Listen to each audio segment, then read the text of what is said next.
Well, it's a wet and windy day here in Howick in Northumberland, and I'm therefore having to talk to you from inside the house.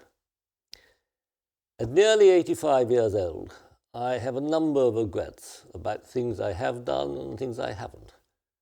But high amongst the latter, visiting New Zealand only once is certainly on my list. You're so lucky to live in such a beautiful country. And it is remarkable to know that you are now celebrating 175 years since the Fencibles first started a settlement called Howick. I well remember coming out in 1990 with my brother-in-law when I was just starting a new arboretum here in Northumberland.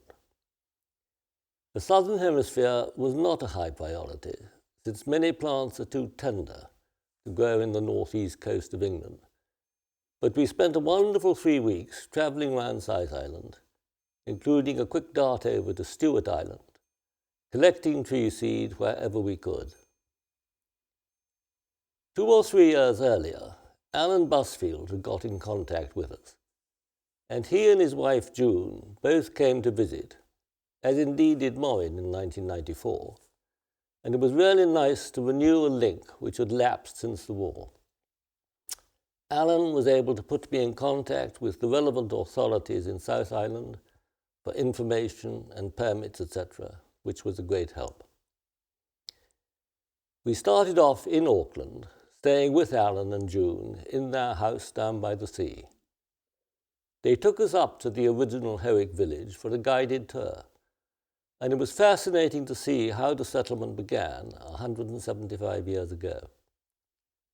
I remember that much of it had been very well preserved and restored, and it is good to know that the stories of the Fencibles remains in good hands and will be passed on to future generations.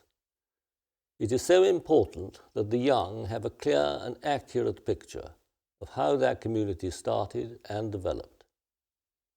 I ended up on our last evening, before flying home, giving a short talk to your historical society and planting a Pahutakawa tree down on the beach, which I hope is still there. On behalf of everyone here at Howick in Northumberland, my wife Claire and I send you many congratulations and our very best wishes for the next 175 years. May you flourish and prosper, and continue to remember that small village on the northeast coast of England, which shares your name, and where you will always be welcomed whenever you come over here. Thank you, and good luck.